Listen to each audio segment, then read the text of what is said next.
Então, meu nome é Alan, eu peço um pouco de paciência porque eu não sou muito de falar nem de fazer apresentação, então se eu me enroscar aqui, tenham compreensão. Eu vou falar um pouquinho sobre a história da A. Sempre que a gente começa na A, a gente lê lá para o provacionista a história, né? A History Lection lá do Liber 61 Vertical Z. E aí ele conta como que a treta que deu na Golden Dawn e tal, como que foi fundada a A e por quê. Logo no começo, ele fala que surgiu um VVVVV, o Magister Temple, e conferiu autoridade a DDS, ou Mi e outro, na época não existia o outro, em 1907, a autoridade da tríade. Eles delegaram a autoridade da tríade a outros e a outros e a outros, em modo que o corpo de iniciados pudesse ser homogêneo da coroa até o reino e além. Então reparem nessas duas palavras, uma tríade administrativa e um corpo de iniciados. O que é essa tríade?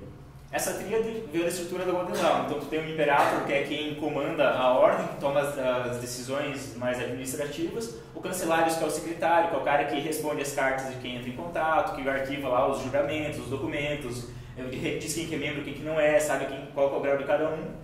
E o Premonstrator, que é a fonte de instrução, é a inspiração da ordem. Então, a primeira tríade... Opa, desculpa. E o corpo de iniciados, o que é? Essa estrutura que a gente tem. Aqui tem um Práticos, que tem uma porrada de Zelatores, esse Zelator tem 4 neófitos, esse neófito tem 3 provacionistas, enfim, seria todo esse corpo de membros. Então, por que a tríade delega autoridade? Porque não está lá a tríade cuidando de toda essa gente, não. A tríade cuida lá dos que estão lá em cima, esse Adeptus Minor é responsável por esses filósofos, esse Práticos é responsável por esses Zelatores e assim por diante. Então, cada um é responsável pelos seus.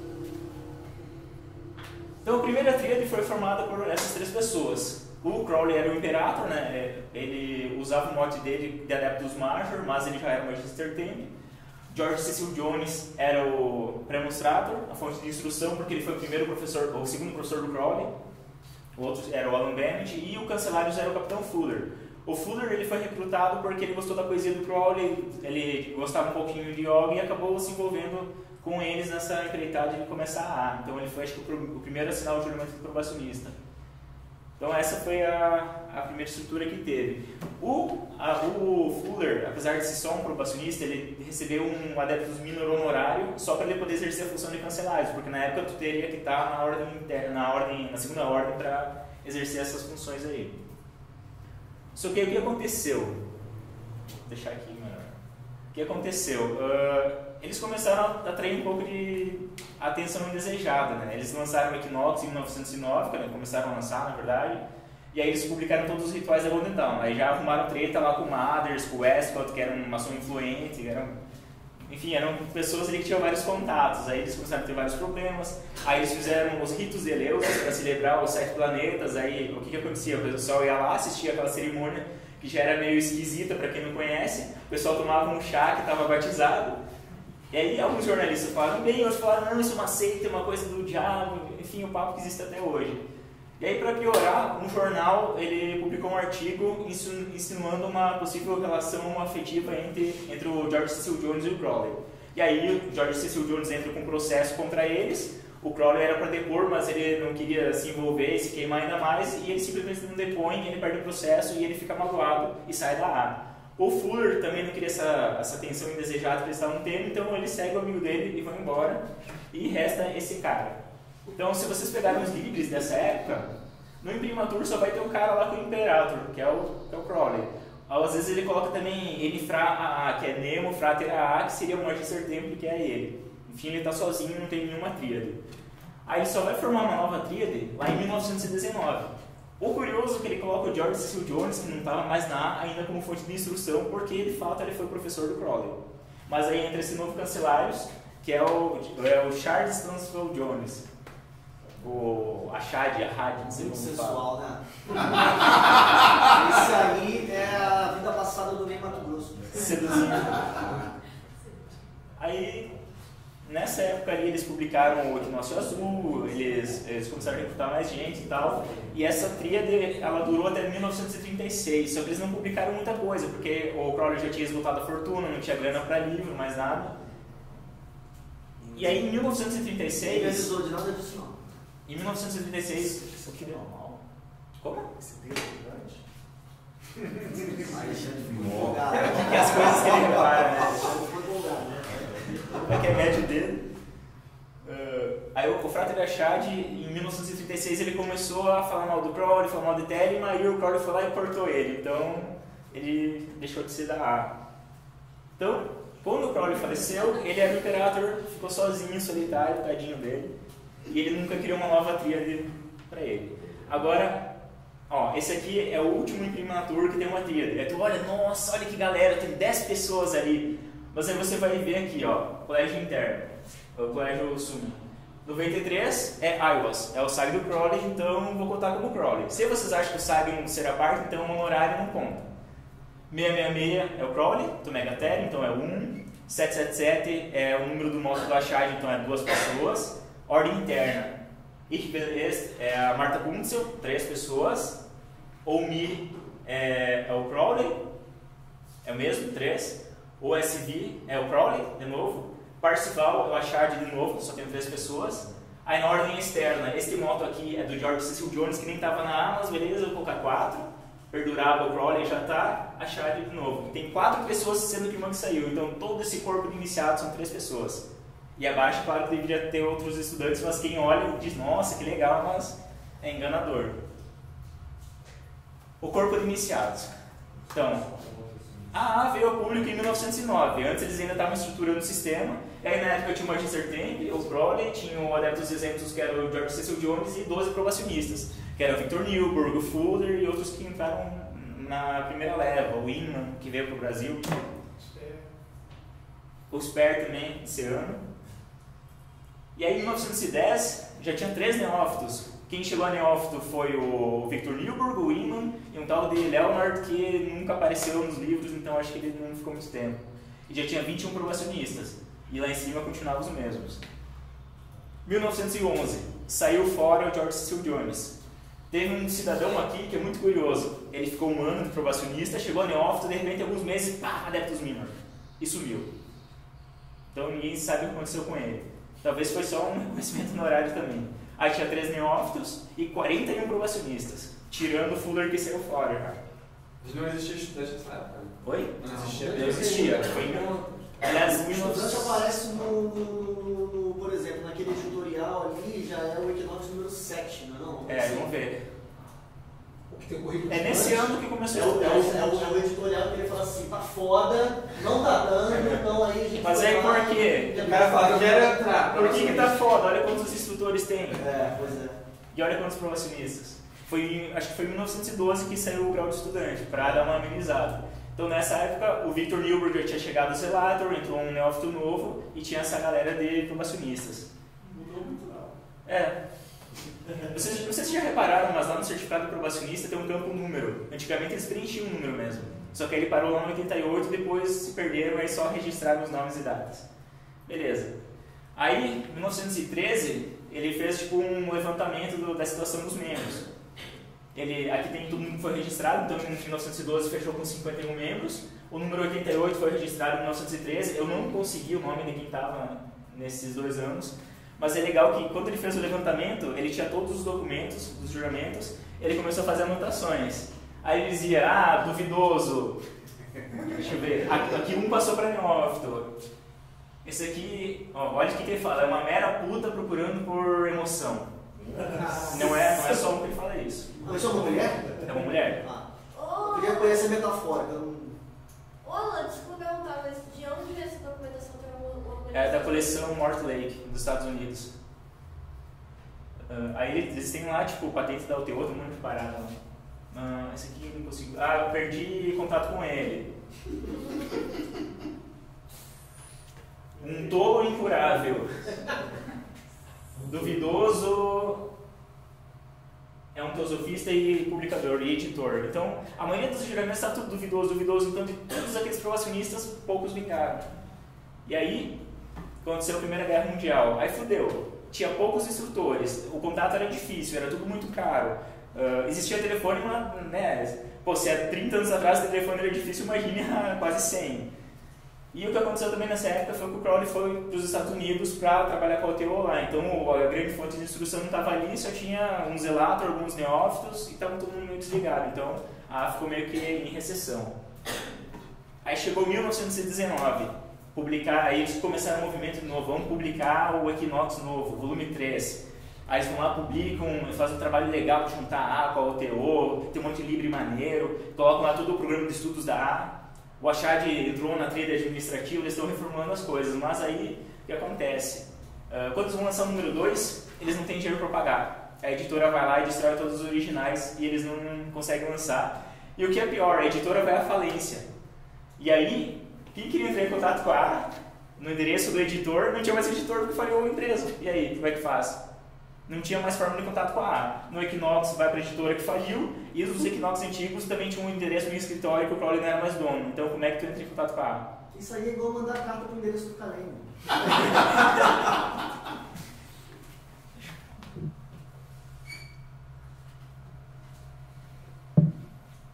Aí, para piorar, começou um monte de treta na época, começaram a perseguir a UTO, falar que era um culto satânico, o mesmo papo de sempre. Aí teve um cara da Califórnia, do outro lado, que morreu, falaram que ele estava envolvido no culto. Enfim, eles tiveram um monte de problemas e poucas pessoas entraram para a AA. Em 1928, o Gerald York, que foi o cara que preservou a maior parte dos escritos do Crowley, ele chegou ao grau de neófito. E aí ele foi encarregado de entrar em contato com todos os membros restantes da AA para regularizar a situação deles. Vê, tu tá ativo ainda? E todos os membros restantes eram 8. Crowley e York mais 8. Tinha 10 pessoas na AA em 1928. Isso já foi depois da abadia, foi depois dos Equinox e tudo. E aí acontece a Segunda Guerra Mundial. Aí ferrou. Quem estava na Alemanha, onde tinha um trabalho forte da UTO, teve que se dispersar. Não tinha como ficar mandando carta para lá e para cá, ainda mais quando uma ordem secreta. Enfim, a coisa complicou. O Karl Gerber foi preso por um campo de concentração. A galera simplesmente se dispersou totalmente. Então, o corpo de iniciados, quando o Crowley faleceu, era uma meia dúzia de pessoas. Tinha lá a Jenny Wolfe, que tinha uma probacionista, que é a Phyllis Sackler. O Wilfred Smith, ele já estava meio que sendo deixado de lado, porque o Crowley não concordava com o que ele fazia no OTO. Tinha o Jack Parsons e mais uma porrada de probacionistas com ele. Tinha o Karl Germer, que agora saiu do campo de concentração. Kenneth Grant, que ele era um probacionista, era um moleque na época. Acho que ele conheceu o Crowley tipo 2 anos antes dele falecer. Tinha a Freda Harris. E talvez tivesse mais alguns outros, mas era uma galera muito pequena, né? E poucos de grau elevado para poder instruir. Mas nessa data você sentiu o McMurtry na jogada, não? Então, o McMurtry, eu vou falar dele depois, mas ele estava envolvido com o Crowley, ele conheceu, viajou para lá, ele ia para o OTO lá nos Estados Unidos de volta, mas ele não era um membro da AA. Ah, beleza. Aí beleza, quando o Crowley faleceu, quem herdou a chefia da OTO da AA foi o Germer, porque o Crowley em 1941 ele escreveu uma, como é que se diz, um negócio de advocacia? Procuração, dizendo que o Germer tinha o direito a mexer em todos os direitos autorais do Crowley e que todo mundo sob a autoridade do Crowley na AA e na OTO deveriam olhar para ele como chefe. Então, e além disso também ele foi herdeiro do material físico do Crowley, todos os hobbies, toda aquela parafernália, livros, enfim, 3 toneladas de material foram enviados da Inglaterra para os Estados Unidos, é muita coisa. Estoque de livro que não foi vendido, enfim, um monte de coisas. Só que aí tem outro problema. Na época que o Germer sumiu, tinha muito poucos membros da AA, alguns estavam em comunicação com ele, mas assim, quem estava mais ativo mesmo era a Jenny Wolfe e a Phyllis Sackler. A Jenny Wolfe, ela tinha conhecido o Crowley em 1919, né, ela tinha interesse nas obras dele, e em 1921 foi para a abadia de Telem na Itália, estudou com ele, ela ficou 3 anos lá até quase fechar a abadia, aí ela foi enviada para a Inglaterra para fundar a segunda abadia de Telem, só que sem dinheiro, sem emprego e doente. E aí ela teve que voltar para os Estados Unidos para fazer uma cirurgia, se recuperou e depois foi lá para a loja Agape trabalhar e ajudar na OTO. E ela inclusive morou lá, porque era como se fosse uma pensão, né, uma mansão onde o pessoal morava. E ela recebeu uma probacionista lá que era a Phyllis Sackler. E aí alguns aninhos depois, entra esse molecão aí, o brasileiro, Marcelo Ramos Mota. Então essa era a galera que estava na OTO bem ativa. Tinha alguns nomes, mas eles entravam... É tipo o golfinho, vem, faz uma pecinha, desce, some. E aí, a Phyllis Sackler, a Jenny Wolfe, ela, depois de alguns anos ela começou a ficar muito doente, ela já era bem velhinha, ela teve Alzheimer, aí ela foi morar com a Phyllis Sackler, que cuidou dela, mas aí ela tinha que trabalhar, cuidar das crianças, cuidar de uma pessoa com Alzheimer. A Jenny Wolfe começou a fugir, e aí no fim não tinha mais como manter ela, e colocaram ela num asilo. um lar de idosos, e aí ela e o Germer estavam pagando pelas despesas dela até que ela faleceu. Então, quando a Wolf faleceu, o superior da Phyllis era o Germer. E agora eu vou falar então sobre esses caras aí. Germer faleceu, sobraram essas pessoas ativas na A, que estavam tocando o trabalho e fazendo o trabalho. Então, fala sobre a Phyllis Sackler. Ela foi recrutada assim, para a Telemann lá na Califórnia por uma professora dela, que era a Regina Kahl. A Regina Kahl dava aula de artes cênicas e ela era sacerdotisa na missa agnóstica da UTO. Então ela convidou a aluna foi lá e ela ficou maravilhada com o nível intelectual das pessoas. Ela falou, pô, eu tenho que ir com essa galera, eu tenho que me envolver mais com eles.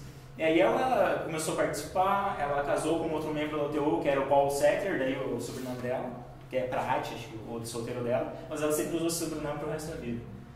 E aí eles tiveram um filho, aí o cara simplesmente sumiu, deixou ela lá sozinha, ela não tinha emprego, tinha as crianças para cuidar, então ela servia como se fosse de zeladora da UTO, ela limpava, cozinhava, cuidava do lugar para ganhar um teto e a comida para alimentar ela e as crianças. Foi uma época fodida. Mas ela deu a volta, aí fez uma faculdade, virou professora e ficou muito bem, obrigado. Então, em 1940, ela assinou o juramento com a Jane Wolfe. A Jane Wolfe, quando ela saiu da abadia, ela era uma probacionista, né, em 1921.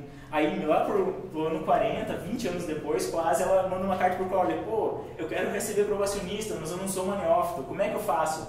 Aí o Crowley diz, não, você já é neófito há muito tempo, pode receber. Aí ela, inclusive, ela começa a falar com os outros, pô, mas eu não sei qual é a palavra do neófito, eu não sei isso, não sei aquilo. E eles começam a se ajudar ali. Então, a Phyllis começa na A.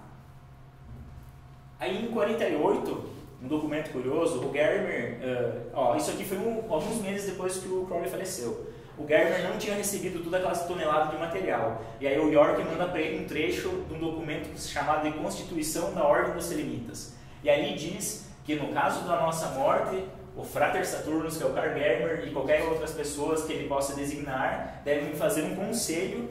E aí, o membro da A de maior grau e então em senioridade vai assumir as funções de governar a ordem em meu lugar, em nosso lugar.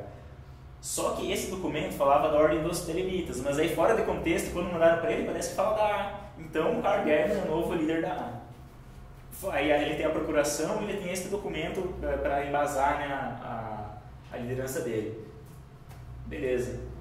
Em 48, a Wolfe está falando que a Phyllis, como saiu da UTO, parou de participar de loja, ela está trabalhando ativamente sozinha, que ela está fazendo experimentação. A Jane Wolfe, ela diz que vê nela como uma sucessora dela. Enfim, ela tem muito estímulo pelo trabalho dela.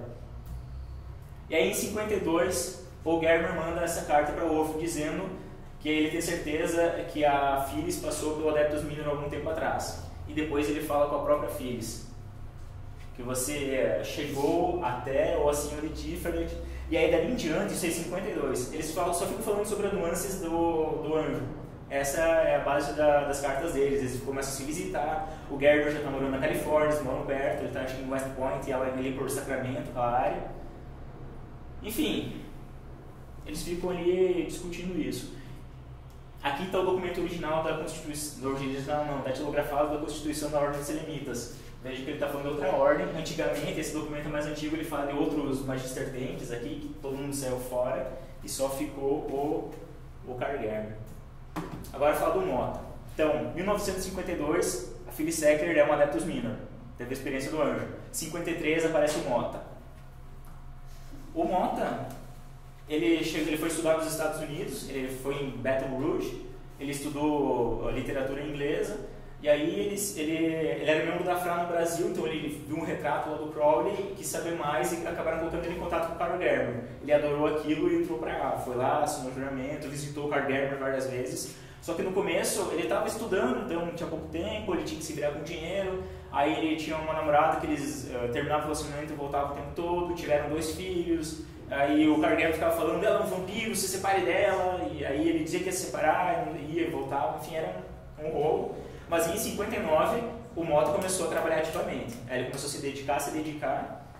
E aí ele começou a ter experiências. Aí, baseado numa experiência, ele manda lá uma cartinha em 1961, quando ele já estava no Brasil de volta, falando que agora, com a aprovação dos chefes secretos de 666 e de IWAS, Ele agora era a nova besta, o sacerdote dos príncipes e o chefe da A. E que agora o Germer deveria se reportar a ele. Aí, pô... Aí nessa mesma época, aí o Germer deve ficar puto, né? Responde, porra, seu idiota! Aí o Germer até especula que ele prestou o juramento do abismo, mas o Mota não estava dizendo que era Magister Templi, ele dizia que era um Adeptus Major. E aí, como ele imprimiu o Liber Aleph no Brasil, ele meteu ali um imprimatur, colocou o Mi, o Crowley e a letra grega aqui como o Mota Imperator. Fi. Mas, cadê o Karl Germer? Nem colocou, deixou de escanteio. Mas foi publicado assim. E aí depois, em 62, quando realmente foi impresso e mandado lá para os Estados Unidos, ele colocou essa errata, falando que tem um monte de erro, que o neófito responsável, que é o Mota, foi punido de acordo. Ok. E aí, chega em 62, o Mota diz que, ele explica, né, que ele achava que apesar de ser um neófito, ele estava operando em outra esfera como Adeptus Major. O Mota tem muito isso. Eu estou fazendo as tarefas de, sei lá, Zelator, mas o meu grau é mais alto. É como se fosse alguém te reconhecer, você é um Adeptus Minor, mas eu nunca dominei o plano astral, então agora eu vou dominar o plano astral. Então tinha o grau, tipo, a consecução e o grau real reconhecido. Cara, e o Germer sem moral pra criticar, né? Aí ele levou algumas cacetadas, né? E aí até ele falou que ficou surpreso, que não foi reconhecido, que ele tinha certeza disso e tal. E aí... O Germer diz que já viu muitos casos disso e tal, que no melhor dos casos você é um neófito. Então ele tipo, já diz, calma aí, Mota. Aí, poucos meses depois, em outubro de 62, o Germer faleceu, só que nesse meio tempo aí eles fizeram as pazes, tudo bonitinho. O Germer falou que agora o Mota estava sob a voz do Hierophante, ele assinou o juramento de Zelator. Só que quando o Germer faleceu, a Sasha mandou a seguinte carta para o Mota. Falou, nosso amado mestre está morto, ele morreu sob circunstâncias terríveis, você é o seguidor, you are the follower. Aí que começa a reivindicação do Mota. Porque na época, quando ele ouve isso, ele não pensa em herdeiro da UTO, ele pensa the follower do livro da lei. Sabe? O Crowley só vai entender metade, aquele que segue, aquele que vem, vai explicar o resto. Então ele acha que esse é o título dele. Flower, acho que é errado. Isso porque, obviamente, a Sasha Germer era um médico autorizado a falar. Verdade. Beleza, aí... Ainda assim, ele não ia conseguir entender uma coisa diferente. Não, aí o engraçado é que alguns meses antes, ela ou ele mandou uma carta para outro cara dizendo you are the follower.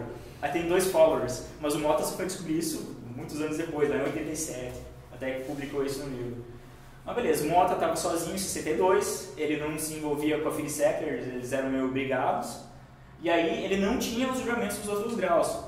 Por que ele não tinha o juramento? O Liber Collegisante, que é essa pastinha com todos os juramentos, não foi publicado. O Equinox número 2, o volume 3 número 2, nunca foi lançado e lá que estariam os juramentos. E aí, o que eu faço? Qual que é a tarefa do grau de práticos? Ele não tinha como saber. Foi lá nos anos 70 que o Israel Regardier publicou o Jameson and the Equinox e colocou esse cara como um apêndice. Então todo mundo ficava perdido. E por que ninguém tinha esses juramentos? Porque quando tu assinava, tu fazia uma cópia do teu juramento e o original ficava com o Crowley. Tanto é que existem coleções onde estão lá todas as pastinhas com todos os juramentos, todos os graus. Inclusive tu pega, digamos, a pastinha do Victor Newberg, tá lá, probacionista, neófito, zelator e o resto dos juramentos, todos os graus em branco. Então todas as pastinhas estavam lá, ninguém tinha acesso. E como não tinha ninguém no grau maior do que Zelator, aliás, neófito tinha poucos, Zelator tinha 1, então ninguém tinha os juramentos, ninguém sabia o que fazer. Tinha que se embasar numa Estrela Vista, que tem uma descrição muito vaga dos graus, e no Liber Gradum Monte Zabieg, que também é meio vago. Então ele mandou uma carta para esse tal de Lang, porque ele ouviu falar que ele poderia ter os outros juramentos. Ele falou, quando o Germer datilografou as minhas tarefas de Zelator, ele cometeu um erro, repetiu um item que era da tarefa de neófito. E eu não tenho também os outros juramentos, e como eu estou trabalhando sozinho, eu realmente preciso disso. Pode me ajudar? Isso, junho de 69. Só que no mesmo ano ele diz que ele atingiu o grau de bebê do abismo. Então, novamente, tem o grau das tarefas que ele faz e o grau, a consecução que ele diz ter. E aí em 76 o Mota começou a lançar o Equinox novo, que é o Equinox Volume 5. O primeiro é os comentários do álbum, que a galera disse que ele ficou louco porque ele comentou o livro da lei, sabe? Aí era uma bobeira. Mas na introdução, o James Wasserman, que era um probacionista do Mota, disse que o Marcelo Mota é o Prime Illustrator da A. E aí a Phyllis era telemita, viu esse livro, comprou, é claro, e ela mandou uma carta. Aí ela disse que ela está trabalhando na A e desde que você é o Prime Illustrator da A, então a gente tem muito para discutir. E aí todo mundo diz, então o Phil Sackler reconheceu a autoridade dele, então a linhagem da Phil Sackler não vale, só do Mota vale, não. Pouco tempo depois ela diz, francamente, eu acho que as reivindicações do Mota são espúrias. Então ela já não acredita mais. Por quê? O que aconteceu entre o final da morte do Germer e até aqui? Germer faleceu, a viúva ficou com aquelas 3 toneladas de material na casa dela. Tinha gente que sabia disso, foram lá, roubaram, dispararam um spray na cara dela para ela desmaiar e prejudicou o olho dela. Supostamente. Não, mas tu leu o Inside Solar, né? Tu viu que ele fala que a pressão do negócio podia ter ferido. Só que mudaram o colírio dela, né? Mudaram outra coisa no colírio que ela usava. Não, eu ouvi que borrifaram na cara dela. O argumento das pessoas que fizeram isso dizem que o spray não seria capaz de lesionar o globo ocular como ela diz que foi Claro lesionado. que não, é igual a polícia com o gás de pimenta lá. Aquilo não faz mal nenhum. Não. A polícia já explicou várias vezes. Tadinha, ela estava lá sozinha, ela era brigada com todo mundo, ela pediu pro Mota ir pra lá e o Mota estava falido, não conseguiu ir para os Estados Unidos. A Phyllis Sackler já não queria ver na frente, porque a Phyllis teve um caso com o Germer. E aí ela ficou lá sozinha, ela já era bem paranoica, dava pra ver nas cartas antigas, então imagina ela sozinha, paranoica lá, os caras lá vão roubam ela. E aí ela faleceu e ficou todas aquelas 3 toneladas de material lá parado. A casa foi vandalizada, zoaram a casa toda e tal. E aí a Phyllis Sackler nesse tempo, ela e o McMurtry, eles estavam tentando reativar o OTO, porque ela descobriu que ele tinha patentes que davam ele autoridade para continuar o OTO, então não dependia do Germer. Aí eles registraram a ordem e tudo. Aí beleza, tinha todo esse material, descobriram que ela tinha falecido, que estava tudo lá, mas o material é propriedade do OTO, não é do Carl Germer nem dela. Então eles entram com um processo na justiça, dizem que eles são OTO e conseguem acesso ao material. Nesse material ela tem acesso à correspondência do Mota com o Germer e ela descobre tudo. Ela vê, o Germer nunca reconheceu ele como tal, então ele está se autoproclamando aquilo. Beleza. Então, desses dois aí, quem que é o verdadeiro herdeiro?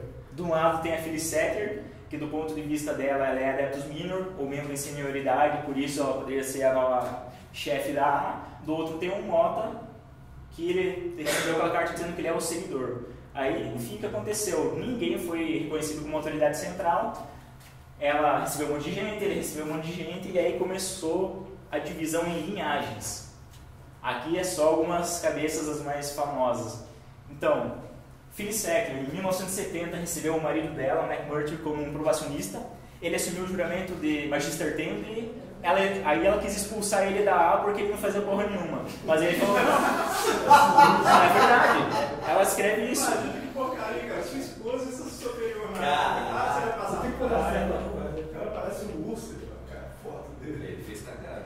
Mas aí, ele, como ele era Magister Templi, do ponto de vista dele, ele não poderia ser expulso por uma inferior. Ele estava acima dela. Isso daí tem outras coisas, assim, a gente zoa, só que o McMurtry ele foi lá, estudou com o Crowley, recebeu o grau 9 do Crowley, recebeu aquela patente para ele ser o sucessor do sucessor, né, no caso. E também aí tem algumas teorias de que ele seria o novo Achad, o novo filho mágico. Tem um monte de... Enfim, o Cornelius explica muito isso, leiam que ele fala sobre isso. Então abaixo do McMurtry teve o Cornelius, o Heydrich, aí abaixo deles tem o Robert Flores, que é fodão também. E a Phyllis... Eu sempre confundo o Robert Flores com o Ricardo. Não, o Ricardo... É um problema seríssimo. O Ricardo é aquele da treta lá. É o Coyote. É o Coyote de Coyote cego. Eles não são parentes. Não sei. É tipo os Jones, tem 2 Jones na A, mas eles não são parentes. Enfim, tem aquela linhagem dele, alguns... Oi?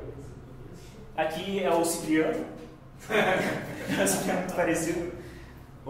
Ela recebeu o James Ashmore em 79. Ela era uma Adeptus Minor, só que ela, ao invés de, sei lá, continuar e pular para o Magister Templi, o que ela fez? Revisou todo o trabalho dos graus.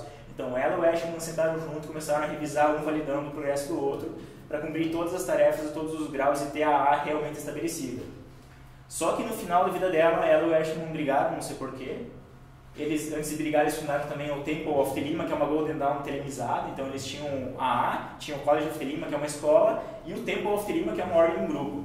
Que é uma coisa parecida que a gente tem aqui no Brasil, né? Tem Calem, tem Golden Dawn, tem a A. E aí no final da vida dela, acho que ele por 94, o David Shoemaker entrou para A também com ela. Entrou para o TO, para A, e no final ele foi reconhecido como o sucessor, o herdeiro dela. Então todo o arquivo da Phyllis Sacker está com o Shoemaker. Ela deixou uma carta lá dizendo que reconhecia a autoridade dele na A, que ele também podia estabelecer, continuar o College of Thelema. E aí ele fundou o Temple of the Silver Star, que é uma continuação com outro nome para não misturar esses dois aqui. Então, que separou. E aí tem o Regardier. O Regardier é muito curioso. O Regardier ele foi morar com o Crowley, morou 3 anos com ele, assinou o juramento probacionista, nunca chegou a neófito. Ele reclamou que o Crowley não ensinava nada, mas aí tu vai ver os diários do Crowley e diz que eles fizeram vários experimentos juntos. Ele diz que aí teve acesso a todo o material, todas aquelas obras, ele teve acesso ao design do hobby que o Crowley tinha sugerido para a que nunca foi usado. Ele teve acesso ao Liber College Sancti, que muitos anos depois ele publicou, então ninguém tinha o Liber College Sancti, ele tinha. E aí, no final, ele e o Crowley brigaram, porque o Crowley fez um comentário antissemita e o Regardier respondeu com um comentário homofóbico. E aí tretaram o resto da vida e nunca mais falaram. Aí isso está bem até no Brasil. Fazer sucesso. Aí o Regardier foi para os Estados Unidos e aí, aliás, antes, eu não sei se foi antes ou depois, mas ele entrou para a Stella Matutina, que foi um ramo que saiu, uma dissidência da Golden Dawn. Lá ele foi convidado pela Dilma Fortune, que era amiga dele e do Crowley, e lá ele avançou por todos os graus e chegou até a ordem dos Adeptos Minor. Então o Regardier teve o mesmo treinamento do Crowley, na parte de magia cerimonial. E aí ele foi morar para os Estados Unidos e tal, e lá ele fez amizade com os Thelemites. Inclusive tem foto lá do McMurtry, da Phyllis Sacker, ele abraçado e tal. Ele publicou muitos livros do Crowley, aí dizem, ele não é telemita, mas porra, ele não é telemita e publica aquela porra toda. Aí o Ashman também teve muito contato com ele. O Ashman diz que o Regardier alegou que ele seguiu todo o sistema da por conta própria. Ele seguiu todos os graus da por conta própria, então ele fez as tarefas e tal, mas não tinha ninguém para validar, então é difícil reconhecer se ninguém validou. E também que ele disse que atingiu a experiência do anjo. E o Ashman disse que um dos momentos mais legais, assim, uma memória mais legal que ele tem no Regardier é que eles fizeram um duelo de um recitando tipo um versículo do livro santo e o outro complementar assim indo. Aí de novo, o cara não é telemita e memoriza o livro sagrado. É suspeito. Mas então, aí chegando em 1971, beleza, ele tem amizade com a Sacker e com o McMurtry, os dois ainda são casados. E aí a Sacker começa a falar em A, ele diz, opa, eu pensei que A não existia mais. Aí ela diz, embora eu esteja em contato com o meu anjo, eu gostaria de ter um superior em carne e osso. Opa, um Adeptus Minor falou que esse cara é um Adeptus Major. E é aqui que esquenta a linhagem do Regardier. Aí o Regardier teve alguns estudantes na A e muito mais a Golden Dawn, e teve esse cara que é o Gerald Susser, que era um inglês, que ele publicou alguns livros. E aí ele teve um estudante na Sérvia, que é o Slobodan, que teve o Dusan e o Alexandre, que está nesse aqui, é o mestre da harmonia hoje. Alexandre quem? Tem um detalhe. Tem um detalhe, não. O nome dos filmes é muita fotinha. Você tinha que ter colocado aquela foto do arco de beisebol. E aí do outro lado, o que tem? Tem um Mota. O Mota teve uma porrada de estudantes, principalmente no Brasil. Então, um dos primeiros, acho que foi de 63 a 75, foi o Euclides Lacerda de Almeida. Acho que graças a ele a maioria de nós está aqui, porque o Almeida, mesmo tendo rompido com o Mota, ele continuou trabalhando, fundou um monte de ordem, publicou alguns livros. Ele fundou a editora Bavani, que lançava algumas edições e traduções do Mota. Fundou lá, eles na época tentaram fundar uma AUTO, que foi aquela sociedade 91, uma AUTO, depois veio a Soto. Enfim, eles trabalharam muito, só que eles brigaram lá por 75, porque o Euclides registrou o CNPJ da sociedade 91 no nome do Euclides e não do Mota. Aí brigaram, tipo, um motivo idiota. Não, tem umas brigas assim que é... Por exemplo, um dia o Mota foi visitar o Euclides e ele ficou puto porque estava tocando no rádio aquela música do Roberto Carlos, Jesus Cristo, eu estou aqui. Ele achou aquilo uma afronta. Aí ele também reclamou porque um dia ele foi pra lá e o Euclides mandou ele ficar no hotel porque ia ter parente. Ele falou, esses parentes são inúteis porque eu sou teu superior, como é que tu faz isso? Porque eles não contribuem nada para tua evolução. Enfim, é uma treta desse tipo. E aí o Euclides não parou também, ele entrou em contato com o Kenneth Grant, aí eu não sei o que ele fez lá na ordem tifoniana e tal. Mas aí, beleza, em 75 o Mota manda lá para os Estados Unidos o Commentaries of All para ser publicado pela Weiser. E aí, por coincidência, o editor deles é o James Wasserman, que tinha interesse em Telemann. E aí o James Wasserman assina um julgamento provacionista com ele. Aí pouco tempo depois ele conhece o Reese, conhece o Gunter. O Gunter é muito engraçado. O Gunter, quando ele viu que lançaram o livro, ele mandou uma carta para a Weiser. Se alguém entrar em contato com a A, eu deixo aqui o meu contato, porque eu tenho um capítulo da A. E aí, beleza, o Wasserman viu aquilo, capítulo da A, ele dizendo que ele é um representante da A, ele mandou, ele tinha contato com o Mota. Aí o Mota falou, curioso, eu sou o chefe da A, nunca ouviu falar disso? Não. Esse livro do Homem-Aranha, um contando pro outro. O Telematense. Cara, é uma confusão essa história. Você não compra o O Telematense. é ótimo. E aí o Gunter rapidamente chegou a New Ofton, ele ficou com uma nota de 75 a 78, até que ele foi expulso, mas primeiro ele foi rebaixado a provacionista. Mas assim, o grau que chegou, ele foi a filósofo. Tem cartas dizendo que ele foi filósofo. Mas aí diz a lenda que ele forjou evidência nos diários, ele não tinha memorizado os livros sagrados, e aí ele foi rebaixado para provacionista. Aí teve uma outra treta, ele foi acusado de ter planejado a morte da Cláudia Canuto, da Soto. É uma história tipo doida, né? Game of Thrones. Mas enfim, em 78 ele saiu fora, depois saiu o Wasserman, saiu uma leva inteira. E aí o que aconteceu? Depois que o Mota faleceu, Gunter, Wasserman, Reese e o Starr, outro estudante do Mota, fundam o Alter College, que hoje eles dizem que são a única e verdadeira A. Eles publicaram aquele livro One Truth and One Spirit. Mas o Mota também não teve só esses estudantes, ele teve vários outros, e um foi o Ray Hughes, um dos únicos que estavam em good standing quando o Mota faleceu, que ele continuou trabalhando, fundou a RUR, tem uma representante dele aqui, a Adriana, da linhagem dele. E quando ele faleceu, então tinha uma galera ativa, tinha Claudio Canuto, o Ray Hughes, o David Berson, tinha o Stone, tinha outros. Vocês são Martin Starr. O Martin Starr ele saiu fora, em 85, 2 anos antes. Ele traiu o Mota, foi lá no julgamento e depois contra ele. Mas ele vai ser. Tem novo Mota. Você conheceu o Starr pessoalmente, né? O segundo caminho, muito cena do caminho no Brasil foi o Raisol e uma carta que recebeu do Marcelo Santos, mas ninguém continuou. Caraca. Só que beleza, assumindo que o Mota herdou a A, que ele é o seguidor, o que aconteceu quando ele faleceu? Ele deixou um testamento para deixar para fazer a sucessão da Soto dele. Então ele mencionou Claudio Canuto e outros dois que não lembro o nome, que eram para fazer um triunvirato e decidir quem ia ser o único herdeiro da Soto. Ele nunca mencionou a A. Então, se o Mota foi o herdeiro, também acabou com ele e não tem um mecanismo de sucessão da A. E aí, como é que eu sei qual linhagem é válida, qual linhagem não é, quem que está mentindo, quem que não está? Então, eu fiquei pensando nisso e eu pensei em alguns parâmetros. Uma coisa, eu acho que tem que seguir os documentos básicos da A. Se você não está seguindo o sistema da A, se você não segue a estrutura da A, então você não está fazendo A, está fazendo outra coisa. Se você não segue o livro colégio santos, os juramentos, as tarefas. Outro parâmetro, tem que partilhar esse crawler. Qualquer pessoa pode pegar os livros da A e começar a praticar sozinho, beleza, mas a linhagem dele no partido do crawler, ele está começando uma coisa, um movimento novo, né? E os outros cofundadores não contam porque eles saíram fora. O sênior vivo precisa ser um adeptus minor. Por quê? Porque não pode ser um ipsíssimos. Porque lá no Uma Estrela Vista diz que o anjo pode conduzir o adepto por toda a ordem da RC até a beirada do abismo e aí ele chega lá em cima. Chegando lá em cima é um chefe secreto, foda-se, né? Não precisa mais de superior, pode trabalhar por conta. Mas então, se o cara for pelo menos um adeptus minor, eu acho que ele pode dar continuidade na linhagem. Outra coisa, graus têm que ser confirmados pelo superior. Não adianta eu, sei lá, estou estudando, sou um zelator, meu instrutor falece, agora diz eu sou um adeptus minor. O que reconheceu? Como é que eu sei que o Alan realmente é um adeptus minor? Vai ter que confiar na palavra dele, né? É difícil. Outra coisa, não deveria ter salto de grau. Não deveria saltar, tipo, o achar de zelator a magister tempo. Porque se ele for instruir uma pessoa no grau de práticos, como é que ele vai instruir? Ele não passou por aquilo, ele não fez aquilo. E aí tem um grande problema. Nenhuma linhagem atende todos esses requisitos. Nenhuma. A Phyllis Sackler era probacionista, foi Adeptus Minor. Karl Germer foi Adeptus Minor, Magister Temp.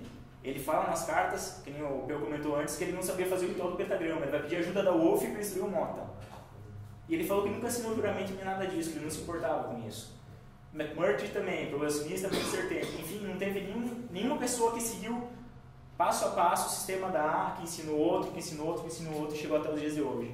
Então, tá morta? Não existe mecanismo de sucessão.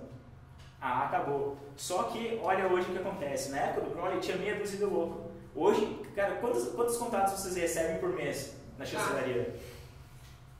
Chutando.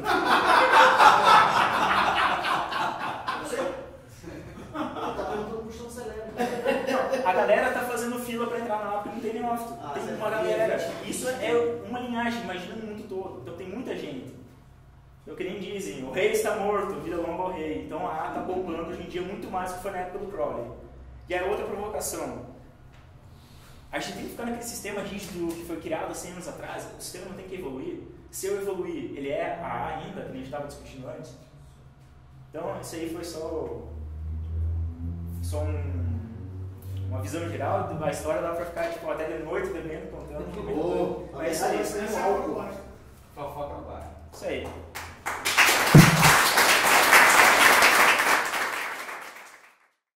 Continuando o papo, como o Salomão falou ali da relação do McMurtry com a Phyllis Sackler, o que aconteceu? Eles estavam trocando cartas e discutindo quem tinha roubado as coisas da Sasha Germer.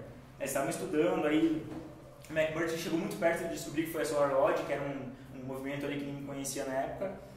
Mas aí, no meio do papo, ela descobriu que ele tinha aquelas cartas para ele reconstruir o TO. Então ela bancou a vinda dele lá da outra costa dos Estados Unidos para vir morar com ela, sustentou ele por muito tempo, porque ele não conseguia arranjar emprego, era alcoólatra e tal. Então, tipo, é complicada a situação, sabe? Ela ficou sustentando o cara muito tempo, o cara não fazia nada. Nessa observação da A, é que olhando por religiões, olhando por situações assim parecidas, né, por associação, todas as que são comandadas por uma cabeça central, geralmente elas entram num processo de declínio forte. Colapso. Né? Colapso, exatamente. Enquanto você não tem cabeça, praticamente houve o efeito contrário. Né? Quer dizer, aumenta-se a procura, não tem uma coisa centralizada, é impossível você acabar com a ordem. Cresceu de maneira orgânica e vai continuar crescendo. Continuar o neófito. Quase tumoral, né?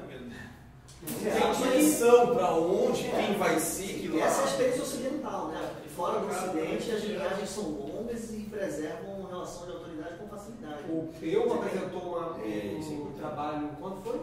Foi no colóquio de 2018, um trabalho muito legal justamente sobre essa questão de linhagem. Como é que a linhagem, se ela não é direta, né? Como é que é uma linhagem em rede? Talvez seja essa. E quem muda nesse setor? E dá outro problema também, né? Que cria pseudos-ordens espúrias. O cara se falar, eu cheguei ao grau tal, e vai no YouTube, engana todo mundo. Não, isso aí nunca vai acabar, porque na medida em que você tem o desejo de ganhar dinheiro, a pessoa vai tentar ganhar dinheiro através do mecanismo que tiver à sua disposição. Isso nunca vai acabar. O que pode vir a mudar é você reorganizar o seu plano de sucessão, que é o que o Flávio está lembrando. Né? Apesar de ter uma vanguarda na Europa, Crowley, que foi um sujeito de transição, ainda gostava de entregar carta patente para as pessoas. O método de legitimação por carta patente, ele é diferente de um método genealógico, por exemplo. O método genealógico, você não existe patente genealógica. Ou você é descendente ou você não é. É lógico que você pode ter um sistema social que tenha uma espécie de alternativa, que, por exemplo, no caso da genealogia, digamos que, não genealogia de sangue, mas genealogia social, você adota uma pessoa, ela passa a ser seu descendente sim, porque você adotou. Só que o processo de adoção, ele não é uma coisa trivial. Só que você escreve um papel aqui que você é meu filho e você não é meu filho. Ele é antigo, você tem um processo rigorosíssimo de adoção para poder enredar duas pessoas de uma maneira que ninguém mais critica aquilo ali. Onde você vai encontrar isso daí? Você vai encontrar isso no mundo inteiro. Linhagem de ferreiro, linhagem de artesão de barro, linhagem de kung fu, linhagem de calígrafo. Essas pessoas não operam em estruturas paramaçônicas. Não tem PMI legitimador, não tem centro de outorga de carta patente ou de verificação de carta patente, não tem liderança estrutural administrativa a nível global, não tem. O que você tem é ter um mestre artesão ali, você olha para ele e fala assim, ali vai dar certo. Aí você vai lá, ele rebenta com você, você sofre 10 anos, chega 10 anos depois e fala, caralho, aprendi, nem percebi que tinha aprendido, agora eu sou o próximo mestre. E assim por diante. É isso que importa no final das contas, não esses papéis. O que importa é que uma pessoa foi lá, morou com o Crowley, treinou com ele, foi pra Abadia, whatever, e outra pessoa treinou com ela, e tá passando até hoje. Esse processo, eu até acho que ele é mais favorável assim, mas essa é uma opinião pessoal. O fato é que existe esta alternativa organizacional. Ela existe. No caso da linhagem, por exemplo, como você está estudando, quem que não gosta de linhagem na A? São os putos com a outra linhagem. E ninguém que está de boa com a outra linhagem que está puto com a linhagem. Só está puto com linhagem quem não quer que a outra linhagem seja a linhagem.